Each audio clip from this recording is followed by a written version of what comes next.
नमस्कार, मैं हूं आपके साथ अभिषेक पुंडी। देश की सबसे पुरानी पार्टी कांग्रेस पार्टी इस वक्त आधारहीन है, रणनीति विहीन है, क्योंकि अब कांग्रेस पार्टी ओवैसी जैसे नेता से भी डरने लगी है, जिसका सिर्फ कहें कि हैदराबाद तक ही प्रभाव शामिल है।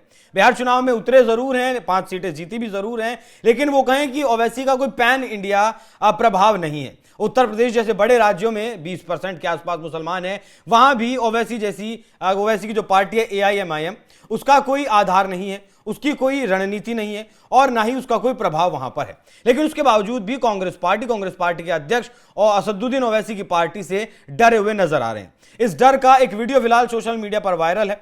मल्लिकार्जुन खड़गे का वो वीडियो है। सहारनपुर से सांसद इमरान मसूद को वो कहते नजर आ रहे हैं कि इस हैदराबादी को उत्तर प्रदेश में नहीं आने देना, नहीं तो वो खुद तो डूबेगा ही, हमें भी लेकर डूबेगा।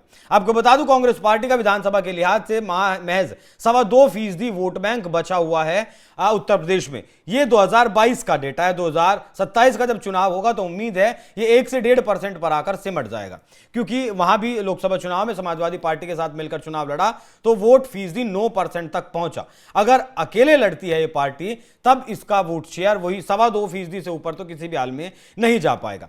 तो जब मल्लिकार्जुन खड़गे कहते हुए दिखाई दिए तो हमने सोचा कि क्यों ना इनके रिश्तों का कुछ थोड़ा सा आकलन किया जाए, क्योंकि असदुद्दीन ओवैसी कई बार इंडिया ब्लॉक में शामिल होने की बात कह चुके हैं। हमने कई मुलाकातें देखी हैं जब तेलंगाना के मुख्यमंत्री रेवंत रेड्डी असदुद्दीन ओवैसी और जो अकबरुद्दीन ओवैसी हैं इनसे मुलाकात करते हुए देखे गए, और कई सीटों पर यह भी देखा गया है कि दोनों मिलकर चुनाव लड़ते हैं, दोनों एक दूसरे को अघोषित समर्थन देते हुए दिखाई देते हैं। ऐसे में मल्लिकार्जुन खड़गे ने यह बात क्यों कही? पहले आप मल्लिकार्जुन खड़गे का वीडियो देखिए, उसके बाद अकबरुद्दीन ओवैसी इन पार्टियों के बारे में क्या कुछ कहते हैं वो भी आपको सुनाऊंगा। सुनवाइएगा जरा।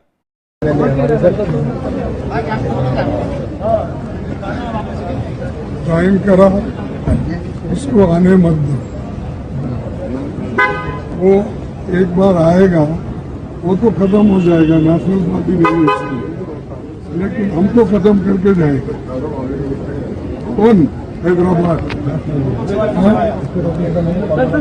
हैदराबाद के 3 मुश्किल चीजें मालूम है। बोला भाई नहीं। एक शेरवानी, एक बिरयानी, एक परेशानी। एक बार मैं सर के साथ मिलूंगा तो एक बार फोटो खींच देंगे, वीडियो बनाते हैं, हाथ में ले लीजिए। सर के साथ फोटो खींच दोगे? अब अगर बात करें कि ये एक तरफ तो मल्लिकार्जुन खड़गे कह रहे हैं कि उत्तर प्रदेश में आने नहीं देना है, वहीं अगर मार्च 2022 की मैं आपको बात बताऊं तो AIMIM ने कांग्रेस और NCP के साथ गठबंधन का प्रस्ताव दिया था ताकि बीजेपी को सत्ता से बाहर रखा जा सके। पार्टी नेता इम्तियाज जलील ने कहा था कि AIMIM बीजेपी की बी टीम नहीं है और गठबंधन के लिए पूरी तरीके से तैयार है। 2024 महाराष्ट्र और हरियाणा चुनाव से पहले ओवैसी ने कांग्रेस से एकजुट होकर बीजेपी के खिलाफ लड़ने की अपील की और कहा कि AIMIM गठबंधन के लिए उसके दरवाजे हमेशा खुले हुए हैं। अप्रैल 2024 तेलंगाना में लोकसभा चुनाव के वक्त पर AIMIM ने कांग्रेस को अप्रत्यक्ष समर्थन दिया। कई सीटों पर वोट ट्रांसफर हुए और कुछ खबरें तो यह भी हैं कि सीट शेयरिंग या फिर गठबंधन की भी चर्चा हुई, लेकिन औपचारिक गठबंधन नहीं हुआ। ओवैसी ने जुबली हिल्स बायपोल में कांग्रेस को समर्थन दिया और भविष्य में गठबंधन पर आप देखेंगे इस तरीके की बात कही गई। जुलाई 2025 इस पार्टी ने ओवैसी की पार्टी ने बिहार अध्यक्ष अख्तरुल इमाम ने RJD और तेजस्वी यादव को चिट्ठी लिखी जिसमें कहा कि उन्हें इंडिया ब्लॉक में शामिल कर लिया जाए ताकि सेक्युलर वोट ना कटें। ओवैसी ने भी RJD के साथ गठबंधन की मंशा जाहिर की थी, लेकिन RJD की तरफ से कोई जवाब नहीं आया। इंडिया ब्लॉक ने गठबंधन करने से इनकार कर दिया। सितंबर 2025 ओवैसी ने फिर कहा कि आप हमें बिहार चुनाव से पहले हमें इंडिया ब्लॉक में आप शामिल कर लीजिए, लेकिन तब भी इंडिया ब्लॉक की तरफ से कोई जवाब नहीं दिया गया। उसके बाद हालांकि 29-30 सीटों पर चुनाव लड़ी थी AIMIM और उसमें से 5 सीटें बिहार में जीतने में वो कामयाब रही थी, और कांग्रेस पार्टी लगभग 60 सीटों पर चुनाव लड़ी थी और वो भी लगभग 9-10 सीटें ही जीतने में कामयाब रही थी। अक्टूबर 2025 जुबली हिल का जो बाईपोल हुआ था, ओवैसी ने कांग्रेस के साथ गठबंधन पर कोई फैसला नहीं होने की बात कही, लेकिन भविष्य में देखेंगे कहा और इसमें यहां पर गठबंधन किया भी गया। हालांकि उसका औपचारिक ऐलान नहीं किया गया। नाम हमेशा दिया गया कि बीजेपी को अगर रोकना है तो AIMIM और इंडिया ब्लॉक को साथ आना होगा। ये बिहार चुनाव देख लीजिए, आप महाराष्ट्र चुनाव देख लीजिए, हर चुनाव से पहले ये एक तरीके से गठबंधन करने के लिए प्रस्ताव जरूर देते हैं, लेकिन उसके बावजूद भी इनके साथ गठबंधन नहीं होता है। लेकिन मामला अगर देखें तो मामला फंस जाता है आकर उत्तर प्रदेश में। देखिए 2027 में उत्तर प्रदेश में चुनाव है।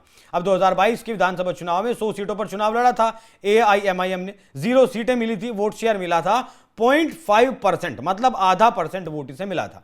2023 में नगर निकाय चुनाव में कुछ सफलता जरूर मिली थी, 5 चेयरपर्सन और 75 काउंसलर इसके बने थे, लेकिन सदस्यता का कोई बड़ा दावा नहीं मिल पाया। यहाँ के एक इनके अध्यक्ष हैं शौकत अली, इन्होंने नारा भी दिया है कि हम दो हमारे दर्जन, जैसे विवादित बयानों की खबरें भी निकलकर सामने फिलहाल आती रही हैं। बिहार विधानसभा चुनाव में AIM को 5 सीटें मिली थी, वो बात बिल्कुल सही है। 29 सीटों के आसपास ये चुनाव लड़े थे। तो कई बार जब गठबंधन करने की बात कही गई है AIMIM की तरफ से, उसके बावजूद भी अकबरुद्दीन ओवैसी सांप शब्द का इस्तेमाल करते हैं और उदाहरण देते हुए कहते हैं कि कम जहरीला सांप कौन सा है, उसके साथ हम चले जाते हैं और अब सांपों से इतना हम कटवा चुके हैं जिससे कि अब जहर चढ़ता नहीं है, अब कोई फर्क नहीं पड़ता है। सुनिए एक बार अकबरुद्दीन ओवैसी को, जब आप सुनेंगे तो आपको पता चलेगा कि आखिरकार कांग्रेस पार्टी गिड़गिड़ाने पर एक छोटी सी पार्टी के सामने भी मजबूर क्यों हो जाती है। सुनाइएगा। अरे आज फिर हर कोई बोलता कि जो चीफ मिनिस्टर है मजलिस उनके करीब हो जाती, बोल रहे ना, जो चीफ मिनिस्टर आया ओवैसी ब्रदर करीब हो जाते। अरे दीवानों, कभी ये तो सोचो, जो चीफ मिनिस्टर आता वो ओवैसी ब्रदर्स के पास क्यों आता? क्यों हमारे पे बोल रहे? अरे कांग्रेस के गुलामों, बड़ा पंजा दिख रहा है यहाँ पे। अरे गुलामों, अगर रेवंत और कांग्रेस करीब नहीं आती तो जुबली हिल्स जीतते थे, फलाना साहब जीतते थे। अरे बाबा, इस वास्ते तो हमारे पास आते हैं। कोई भी रहने दो, रेड्डी रहने दो, राव रहने दो, उसको जरूरी है हमारे पास आना पड़ेगा, इसलिए कि हमारे साथ आपकी ताकत है, हमारे साथ आपकी दुआ है, हमारे साथ आपका इत्तेहाद है। कोई हमारा नहीं है मेरे भाई।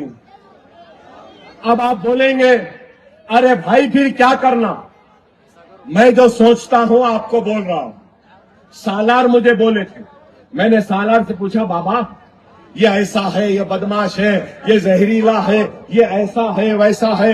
तो सालार मुझे क्या बोले मालूम?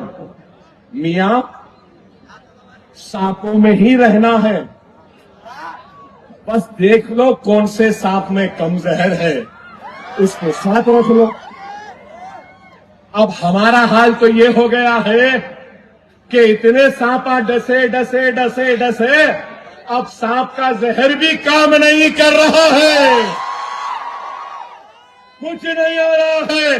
लेकिन याद रखो, कोई हमारा नहीं है, कोई राव हमारा नहीं, कोई रेड्डी हमारा नहीं, कोई वेलमा हमारा नहीं, कोई कापू हमारा नहीं, हमारा कोई है तो ला इलाहा इल्लल्लाह मुहम्मदुर रसूलुल्लाह कलमा पढ़ने वाला है। और ये कलमा पढ़ने वाला तुम्हारा अपना भाई तुम्हारे पास आया है। अरे कुछ नहीं मेरे भाई, हम हैं तो असेंबली में डर है, इंशाअल्लाह। इन्हों क्या, इनके बापों बाप से भी काम लेना आता है। सियासत हमारे घर की। फिर मैं नहीं बोला, यकीन मानो अल्लाह उसके रसूल को हाजिर नाजिर जान के कह रहा हूं, अगर हर मुसलमान मजलिस को वोट दे देगा तो अल्लाह उसके रसूल की कसम निजामाबाद का मेयर 50 बरस में पहली मर्तबा मजलिस का होगा, हरे झंडे वाले का होगा, सब जन्नत वाले के आशिकों का होगा। नारे तकबीर, नारे तकबीर। सूत्रों के हवाले से खबर है।